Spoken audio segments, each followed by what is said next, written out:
ಗೌಡ್ರ ಕುಟುಂಬಕ್ಕೆ ಸಿದ್ದರಾಮಯ್ಯ ಅಲುವೇಲ ಟಾರ್ಗೆಟ್. ಹಾಗಾದ್ರೆ ಯಾರು ದಳಪತಿಗಳ ಒನ್ ಅಂಡ್ ಓನ್ಲಿ ಟಾರ್ಗೆಟ್? ಕನಕಪುರದ ಬಂಡೆ ಡಿಕೆ ಶಿವಕುಮಾರ್.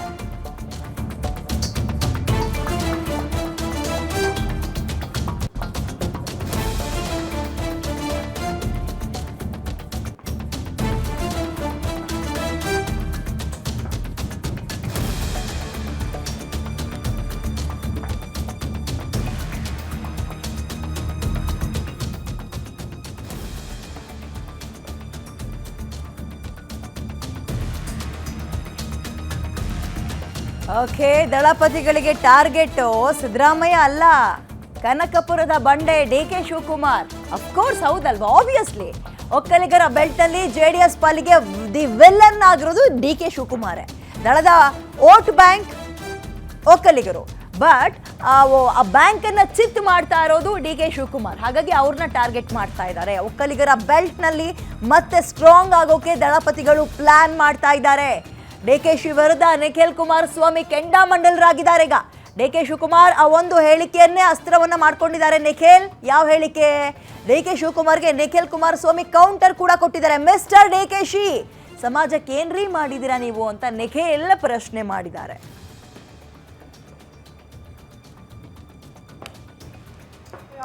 ಭಾರತ್ ಜೋಡೋ ಯಾತ್ರೆ ಪಾದಯಾತ್ರೆ,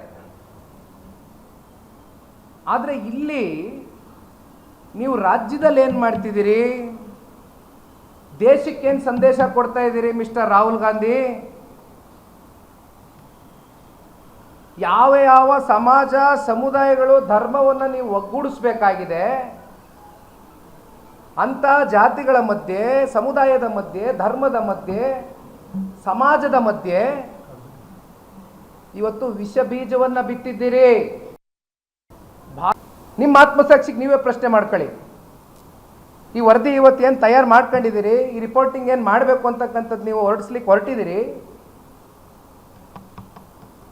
ಇದು ನೀವು ಅಂದ್ಕೊಂಡ ಮಟ್ಟಕ್ಕೆ ಆ ಪ್ಯಾರಾಮೀಟರ್ಸ್ನ ರೀಚ್ ಔಟ್ ಮಾಡಿ ನೀವು ಮಾಡ್ಲಿಕ್ಕೆ ಆಗಿದೆಯಾ ಮಿಸ್ಟರ್ ಡಿ ಕೆ ಶಿವಕುಮಾರ್ ಅವರೇ? ಕೊಟ್ಟಿದ್ದಾರಲ್ಲ ಪೆನ್ನು ಪೇಪರ್ ನಿಮ್ಮ ಕೈಯಲ್ಲಿ, ರಾಜ್ಯದ ಜನ ಒಳ್ಳೇದಕ್ಕೆ ಬಳಕೆ ಮಾಡಿ.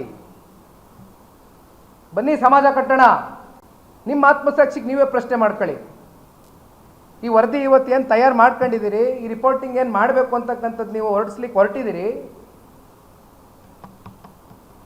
ಇದು ನೀವು ಅಂದ್ಕೊಂಡ ಮಟ್ಟಕ್ಕೆ ಆ ಪ್ಯಾರಾಮೀಟರ್ಸ್ನ ರೀಚ್ ಔಟ್ ಮಾಡಿ ನೀವು ಮಾಡ್ಲಿಕ್ಕೆ ಆಗಿದೆಯಾ ಮಿಸ್ಟರ್ ಡಿ ಕೆ ಶಿವಕುಮಾರ್ ಅವರೇ? ಕೊಟ್ಟಿದ್ದಾರಲ್ಲ ಪೆನ್ನು ಪೇಪರ್ ನಿಮ್ಮ ಕೈಯಲ್ಲಿ, ರಾಜ್ಯದ ಜನ ಒಳ್ಳೇದಕ್ಕೆ ಬಳಕೆ ಮಾಡಿ. ಬನ್ನಿ ಸಮಾಜ ಕಟ್ಟೋಣ. ನಿಮ್ಮ ಆತ್ಮಸಾಕ್ಷಿಗೆ ನೀವೇ ಪ್ರಶ್ನೆ ಮಾಡ್ಕೊಳ್ಳಿ. ಈ ವರದಿ ಇವತ್ತು ಏನು ತಯಾರು ಮಾಡ್ಕೊಂಡಿದ್ದೀರಿ, ಈ ರಿಪೋರ್ಟಿಂಗ್ ಏನು ಮಾಡಬೇಕು ಅಂತಕ್ಕಂಥದ್ದು ನೀವು ಹೊರಟಿದ್ದೀರಿ. ಇದು ನೀವು ಅಂದ್ಕೊಂಡ ಮಟ್ಟಕ್ಕೆ ಆ ಪ್ಯಾರಾಮೀಟರ್ಸ್ನ ರೀಚ್ ಔಟ್ ಮಾಡಿ ನೀವು ಮಾಡ್ಲಿಕ್ಕೆ ಆಗಿದೆಯಾ ಮಿಸ್ಟರ್ ಡಿ ಕೆ ಶಿವಕುಮಾರ್ ಅವರೇ? ಕೊಟ್ಟಿದ್ದಾರಲ್ಲ ಪೆನ್ನು ಪೇಪರ್ ನಿಮ್ಮ ಕೈಯಲ್ಲಿ, ರಾಜ್ಯದ ಜನ ಒಳ್ಳೇದಕ್ಕೆ ಬಳಕೆ ಮಾಡಿ. ಬನ್ನಿ ಸಮಾಜ ಕಟ್ಟೋಣ. ಚುನಾವಣೆಗೆ ಮುನ್ನ ಡಿ ಕೆ ಶಿವಕುಮಾರ್ ಅವರು ಒಂದು ಸಭೆಯಲ್ಲಿ ಮಾತಾಡಿದ್ರು ಈ ಅಂಶನ. ಪೆನ್ನು ಪೇಪರ್ ಒಂದ್ಸಲ ಕೈಲಿ ಕೊಟ್ಟು ನೋಡಿ, ಬೇರೆಯವ್ರಿಗೆ ಎಷ್ಟು ಸಲ ಕೊಡ್ತೀರಾ ನಮಗೂ ಕೊಟ್ಟು ನೋಡಿ ಅಂತ. ಅಂದರೆ ಅವರೇ CM ಆಗಿಬಿಡ್ತಾರೆ ಗೆದ್ರೆ ಅನ್ನೋ ರೀತಿಯಲ್ಲಿ ಮಾತಾಡಿದ್ರು. ಬಟ್ ಪಾಪ CM ಆಗೋಕ್ಕಾಗಲಿಲ್ಲ, DCM ಆಗಿದ್ದಾರೆ, KPCC ಅಧ್ಯಕ್ಷರು ಆಗಿದ್ದಾರೆ, ಪರವಾಗಿಲ್ಲ. ಅದನ್ನು ನಿಖಿಲ್ ಅವರು ನೆನಪಿಸ್ತಾ ಇದ್ದಾರೆ ಡಿ ಕೆ ಶಿವಕುಮಾರ್ಗೆ. ಎಲೆಕ್ಷನ್ಗಿಂತ ಮುಂಚೆ ಏನು ಮಾತಾಡಿದ್ರಿ ನೀವು? ಪೆನ್ನು ಪೇಪರ್ ಕೊಡಿ ಅಂತಿದ್ರಲ್ಲ, ಕೊಟ್ಟಿದ್ದಾರೆ ಜನ, ಏನು ಮಾಡಿದ್ದೀರಾ ನೀವು? ನುಡಿದಂತೆ ನಡೆದಿದ್ದೀವಿ ಅಂತಿರಲ್ಲ, ನಿಮ್ಮ ಸಮುದಾಯಕ್ಕೆ ನುಡ್ದಂಗೆ ನಡ್ಕೊಂಡಿದ್ದೀರಾ ಮಿಸ್ಟರ್ ಡಿ ಕೆ ಶಿವಕುಮಾರ್ ಅಂತ ನಿಖಿಲ್ ಪ್ರಶ್ನೆ ಮಾಡಿದ್ದಾರೆ. ಆ್ಯಂಡ್ ಸಿದ್ದರಾಮಯ್ಯ ಅವರು ಟಾರ್ಗೆಟ್ ಅಲ್ಲವೇ ಅಲ್ಲ, ಯಾಕಂದರೆ ಅವರು ಆ ಸಮುದಾಯಕ್ಕೆ ಸಂಬಂಧಪಟ್ಟಂಥವರು ಅಲ್ಲ. ಆ ಸಮುದಾಯದ ಓಲೈಕೆಗೆ ಯಾವತ್ತೂ ಸಿದ್ದರಾಮಯ್ಯ ಮುಂದಾಗೂ ಇಲ್ಲ. ಕುರುಬ ಸಮುದಾಯದ ಲೀಡರ್ ಆ್ಯಂಡ್ ಅಹಿಂದ ಲೀಡರ್ ಅಂತ ಗುರುತಿಸ್ಕೊಂಡಿರೋರು ಸಿದ್ದರಾಮಯ್ಯ. ಒಕ್ಕಲಿಗ ಕೋಟೆಯನ್ನ ಆಳ್ತಾ ಇರೋರು ಯಾರು? ಒಕ್ಕಲಿಗ ನಾಯಕ ಅಂತ ಬಿಂಬಿತರಾಗ್ತಾ ಇರೋದು ಯಾರು ಈಗ ಕಾಂಗ್ರೆಸ್ನಲ್ಲಿ? Obviously D K Shivakumar. So JDS target ಕೂಡ ಡಿ ಕೆ ಶಿವಕುಮಾರ್ ಅವರೇ ಆಗಿದ್ದಾರೆ. ಆ್ಯಂಡ್ ಹೋದಲ್ಲಿ ಬಂದಲ್ಲಿ ಡಿ ಕೆ ಶಿವಕುಮಾರ್ ಅವ್ರನ್ನ ಕಾಲೆಳೆಯುವಂತಹ ಪ್ರಯತ್ನಗಳು ಮತ್ತು ಈ ರೀತಿಯ ಟಾಂಟ್ ಕೊಡುವಂತಹ ಕೆಲಸಗಳು, ಟಾರ್ಗೆಟ್ ಮಾಡುವ ಕೆಲಸಗಳು JDS ಕಡೆಯಿಂದ ಆಗ್ತದೆ. ಆ್ಯಂಡ್ ನಿಖಿಲ್ ಅವರು ತುಂಬ ಆಕ್ಟಿವ್ ಆಗಿದ್ದಾರೆ ಪಕ್ಷ ಸಂಘಟನೆ ಮಾಡುವ ವಿಚಾರದಲ್ಲಿ ಇತ್ತೀಚಿನ ಬೆಳವಣಿಗೆಗಳನ್ನು ಗಮನಿಸಿದಾಗ. ಸೊ ಹಳೆಯ ಅವರ ಸ್ಟೇಟ್ಮೆಂಟ್ಗಳನ್ನು ಡಿ ಕೆ ಶಿವಕುಮಾರ್ ಅವರಿಗೆ ನೆನಪು ಮಾಡಿಕೊಡುವ ಕೆಲಸಕ್ಕೆ ನಿಖಿಲ್ ಮುಂದಾಗಿದ್ದಾರೆ. ಪೆನ್ನು ಪೇಪರ್ ಕೊಡಿ ಅಂತ ಕೇಳ್ತಾ ಇದ್ರಲ್ಲ, ಕೊಟ್ಟಿದ್ರಲ್ಲ ಜನ, ಇನ್ನೇನು ಬೇಕು? ಅದೇನು ಬರೀತೀರಾ? ಶೀಟಿಗೆ ಬರೀರಿ. ಸಮುದಾಯಕ್ಕೆ ಏನ್ರಿ ಮಾಡಿದ್ದೀರಾ ನೀವು ಅಂತ ಪ್ರಶ್ನೆ ಮಾಡಿದ್ದಾರೆ. ಕೆ ಶಿವಕುಮಾರ್ ಸುಮ್ಮನೆ ಇರಲ್ಲ, ಇದಕ್ಕೆ ಏನು ಉತ್ತರವನ್ನು ಕೊಡಬೇಕು ಕೊಡ್ತಾರೆ. ಆ್ಯಂಡ್ ಜಾತಿ ಜನಗಣತಿ ವಿಚಾರದಲ್ಲಿ ಪ್ರಬಲ ಸಮುದಾಯ, ಒಕ್ಕಲಿಗ ಸಮುದಾಯ ಕೂಡ ಅವರು ಕೂಡ ಇದ್ರ ವಿರುದ್ಧ ದಂಗೆತ್ತಿದ್ದಾರೆ. ಸೊ ಇದೆಲ್ಲವನ್ನ ಲೆಕ್ಕಾಚಾರಕ್ಕೆ ತಗೊಂಡು ಒಂದು ಸ್ಟೇಟ್ಮೆಂಟ್ ಕೊಡ್ತಾರೆ ಕೆ ಶಿವಕುಮಾರ್. ನೋಡೋಣ ಏನು ಹೇಳ್ತಾರೆ ಅಂತ.